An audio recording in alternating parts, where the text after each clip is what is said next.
I just introduce myself first. So my name's Paul McGarry. I work 4 days a week for Greater Manchester Combined Authorities, so the 10 local authorities, together with the Mayor Andy Burnham, and I lead a team called the Greater Manchester Ageing Hub, which is, if you like, the ageing wing of the Combined Authority. And we're responsible for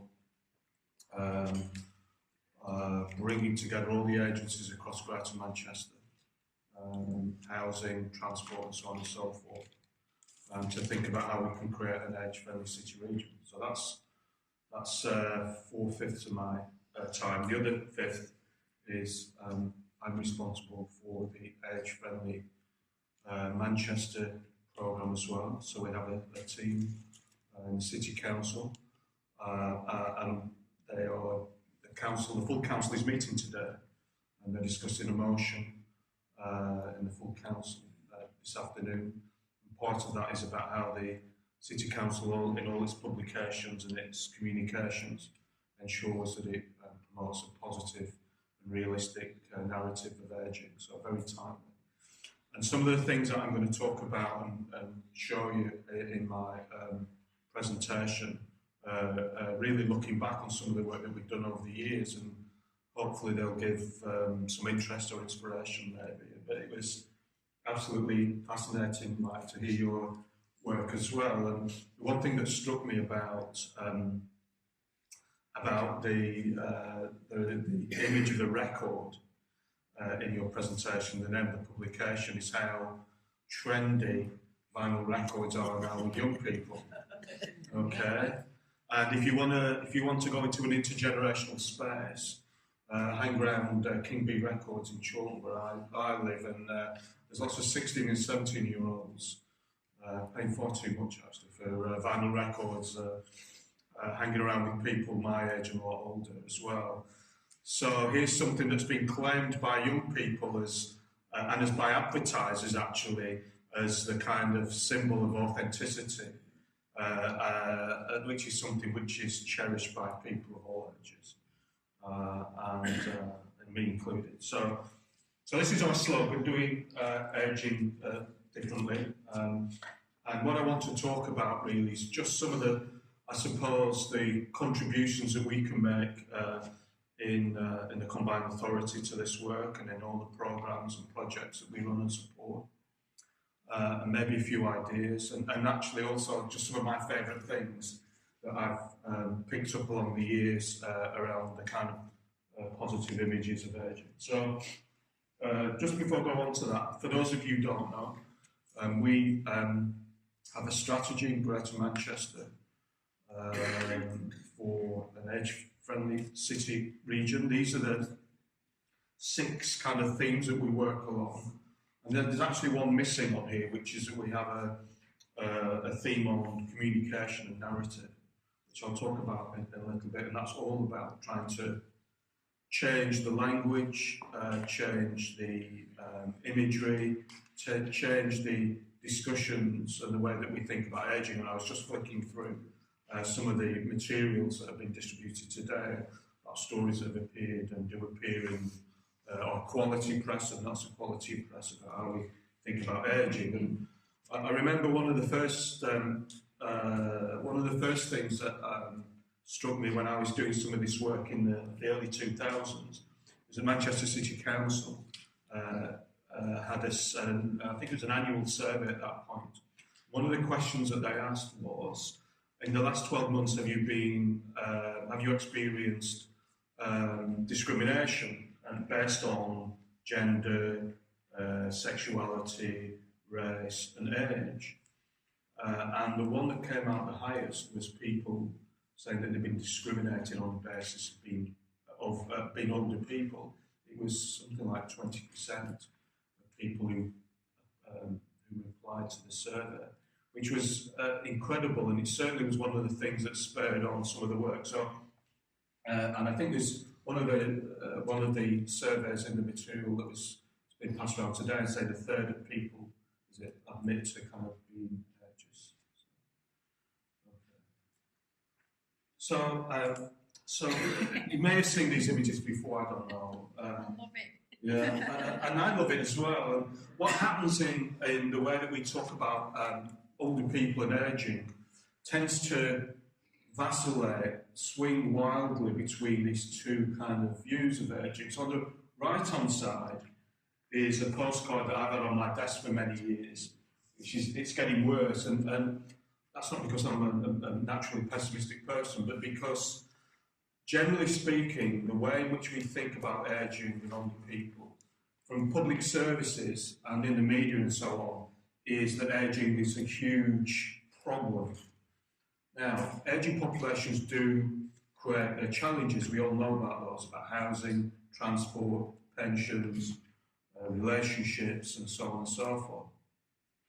But that is the dominant, almost exclusive narrative that you will find, way of talking about ageing that you will find in the services that we try and pull together. And a large part of that job, is trying to change that. The other kind of thing that certainly, I don't think you'd have seen something like that maybe 15 years ago. I think this is a New York, an image from New York.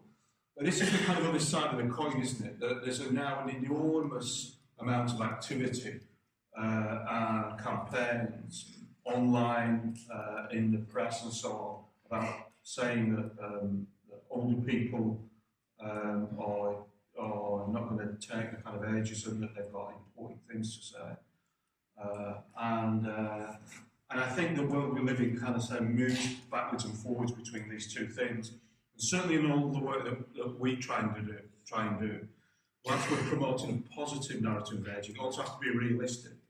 So we also know that whilst older people have huge capacities, have done amazing things, we also recognise significant numbers of older people face difficulties and challenges in life. So this is an image of a development that Gary Neville was brought forward for planning a couple of years ago, right in the city centre. And if you look not so carefully, everybody appears to be under 25. And one of the things that I enjoy doing is taking photographs of architectural drawings throughout cities in the UK and further afield. And you would think that once you got to 25 age, you wouldn't want to be in the city centre, you'd stop enjoying life, basically. And we kind of pose that really with this statistic, which is 40% of consumer demand in the UK. Older population make up 40% of consumer demand, yet attract 10% of marketing spend. Now, you've seen that shifting a little bit. You'll see some of the images for goods and services now featuring older models and so on. But it still remains, I think, a significant part of our work. Interestingly, as I was getting a taxi here, I got a text from one of our team, Mark Hammond, some of you might know from the School of Architecture, who sent me some images that the School of Architecture have developed as alternatives to these, and they'll be sending out to all the architectural practices in Greater Manchester over the next few weeks. Have colleagues seen this image on the right-hand side before? Okay. So I was wandering one Sunday afternoon around the Northern Quarter that kind of hit this bit of the city centre, and I just spotted this, I think, beautiful image. So amidst all the posters for concerts and whatever it is, I was going to say discos, that sounds a bit old-fashioned, nightclubs or whatever it is. I should say as well, in terms of nightclubs and my generation, and my colleagues in the City Council set up an older people's nightclub of my generation, which started off at the Band on the Wall and has moved around the city centre over the last few years. I think it's a little bit dormant at the moment. And the idea really was first of all, people saying to us, actually, we want somewhere to go out in the city centre because that's where we grew up, that's where we went out dancing and so on. But also as a kind of statement that the city centre is for all ages, not just for young people. But anyway, that aside, so we've got this beautiful image, I think. And we've got a quote here from a strategy that we, for Greater Manchester, that we released last year, I think it was. So Greater Manchester is committed to a pioneering new positive vision of ageing. Our bold ambition is to rewrite the story of old age. We also say that or narrative, a way of talking about ageing needs to permeate any and all activity in Greater Manchester by the Ageing Hub and our partners.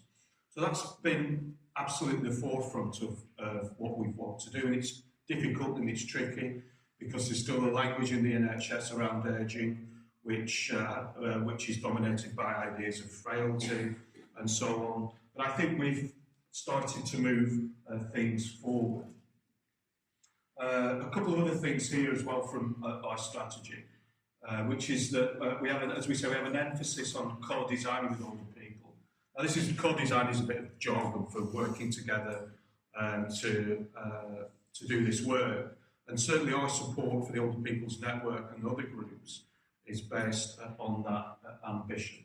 And then we also want to reframe the current policy narrative around ageing. So you will see all these quotes and all this language in the work that we do, and it's absolutely central. Now, I just want to give some examples about how we've done that over previous years and maybe some ideas for the future. Have colleagues seen this image on the right before? Yeah? Okay. I think it's about 10 years old now, I'm not quite sure. So, thank you very much. Yeah, okay. I should say we produced this at Manchester City Council, and it was the most popular pamphlet we've ever produced. So if we had an event, a community event or something in the town hall, we have a big box of these, and they would all go, all the others would kind of hang around. And you particularly see the older guys, with all respect, you see the older guys just sneaking up and taking a copy. So this was produced about 10 years ago. I think it was licensed out to Age Cymru and to all the national organisations. And we got an enormous amount of flack. Anne Widdicombe was on Radio 4.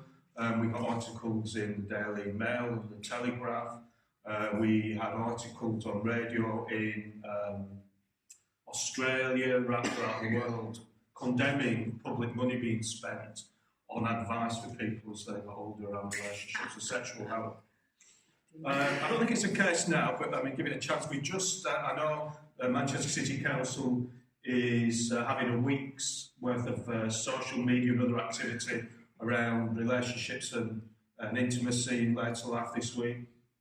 And I think we've made a huge difference, certainly in how public organisations think about some of these issues. The other thing I just wanted to mention here is that from about 2004 to about 2010, the City Council ran an annual campaign around this time of the year, and you would see the city centre advertising. So the council owns 85 advertising sites in the city centre, and they would all be plastered with these positive images of older people. And we had an annual photography campaign and exhibition. And it was one of the favourite things that we did because it had a massive impact, I think, on how people saw older people. This was something we released again, a few years ago, 5 years ago, 4 years ago, I'm not sure. And this was a document called Living in Manchester, Our Age-Friendly City. And you see images here from, I think this one's in Blackpool, this one's one of our councillors in one of the, I think, library in Wythenshawe, Whitworth Art Gallery, Wally Range. And again, all these images, I think, were our attempt to try and develop a different view of ageing. And this is some work, again, that was done by Manchester School of Architecture about older people living in the city centre, in Manchester city centre. And there are groups, particularly of Chinese elders and of other groups of older people where the city centre is their home. And it was a fascinating piece of, again, trying to dispel the myths of who lives in and around the city.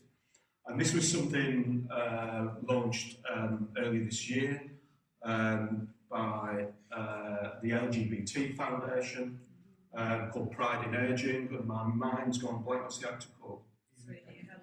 Sorry? Ian McCallan, sorry. Ian McCallan, who launched this for us. And again, this was trying to dispel some of the myths around sexuality and ageing. And we heard very compelling stories yesterday at the Greater Manchester Reform Board about the impact of sexuality and gender in later life, and particularly people feeling the need to mask their sexuality as they go into housing developments or use other public services. Really heartbreaking stuff. And this is a campaign about trying to change, again, how services and people think about ageing. Just a couple of other slides as well. Because obviously ageism in the workplace is a huge challenge for us as well. One of the things that we've got, not just in the workplace, but people trying to get back into work if they're not in work. One of the things that we're doing in the Combined Authority is working with a range of employers and employers' organisations to promote the case for work in later life. And we're also promoting a campaign around older apprentices called See Different, and you should see more of this soon. We're investing quite a lot of money in that programme. The other thing I just wanted to mention as well, and I know some of you are culture champions involved in cultural work, it seems to me that this is a programme of work which can make a real difference. First of all, in how older people see themselves, but also how they're seen by other generations, by other older people. So the good news is that we've just been awarded £250,000 to set up a national centre on creativity and ageing. So the work that you were doing, I think, will be a wonderful element of that. And that's going to be, well, it was announced yesterday. It's going to be in place soon, hopefully. We have this Culture Champions programme in 6 of our local authorities, which some of you may know about. And the Combined Authority is sponsoring a Boulder Artist Prize as part of a piece of work hosted by Home, which is a cultural centre in the city centre, supporting older artists' career development. And we do some particular work in Rochdale, Wigan and Leigh is one thing. So these are some of the other things that we're up to. I just wanted to show you some of my favourite images as well. So this is by a French artist called J.R. And he works with groups of older people in cities across the world, everywhere from Shanghai, Berlin, Los Angeles, and so on. So he takes these images, really arresting images, and then he puts them on sides of buildings. This programme's called Wrinkles of the City. And I would say if there's one thing you're going to look at, maybe to inspire you, have a look at this guy's website. Yeah, it's just amazing. That's one image. I think that one's in Los Angeles, looks like it. This one's in Berlin, I think. Another one from Berlin. And I've been trying to get us to do this in Manchester for about, I don't know, 5, 6, 7 years. And we may have, when the centre comes along, we may be able to do it. So I think it's just amazing. And to be honest, one image like that on the side of a building, I think, would count for more than 10,000 leaflets scattered around the place. And this was partly the inspiration for a lot of the work that we did in Manchester City Centre over the years. Let me just check what else I've got coming up. Okay.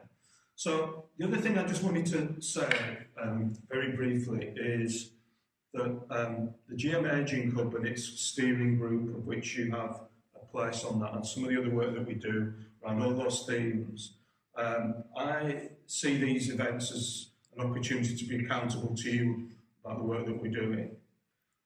Because working with Liz and other colleagues, we want to reflect the kind of your views, your desires, the things that you think are important to you in the work that we do.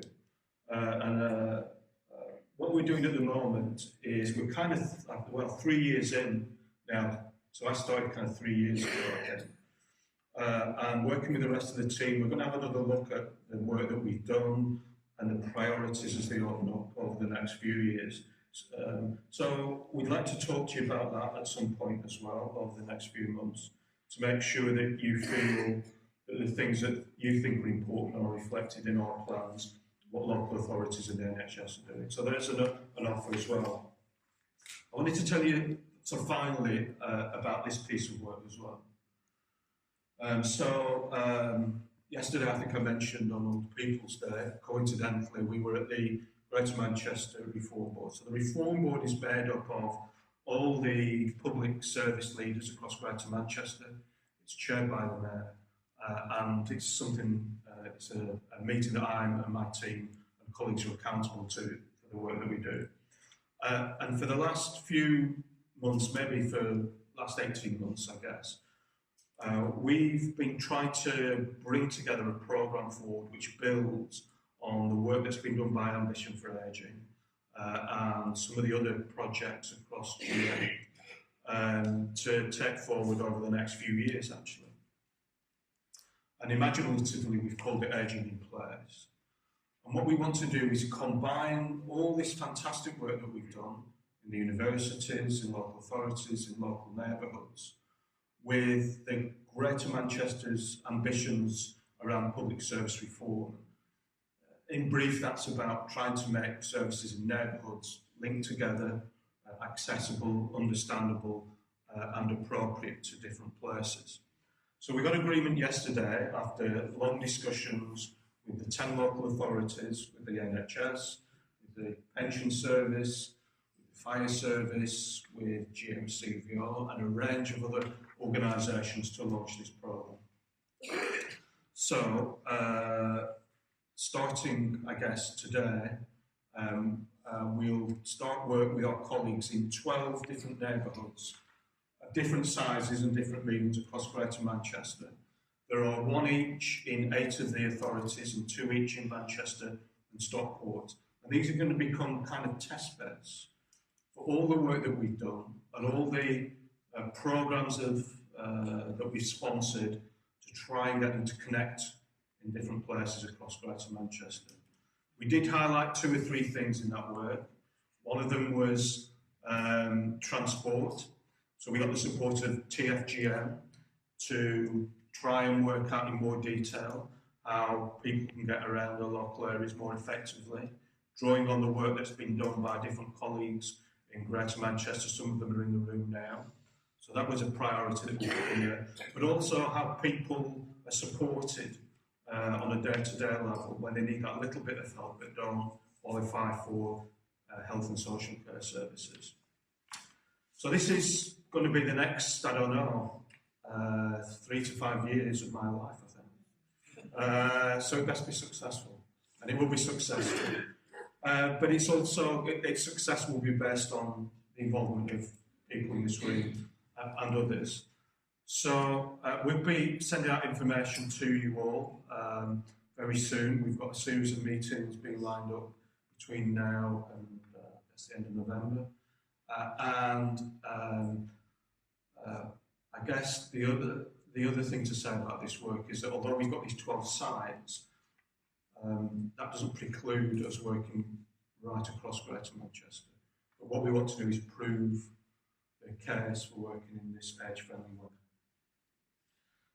I don't know if I've got time for questions. I haven't got time for questions, which I was going to say is a relief, but I always like questions. But I will be hanging about, and people are never shy in kind of coming forward and asking me about things. So thank you very much. I hope to see you at your next meeting in later this year. January. And good luck with your campaign and any help we can be.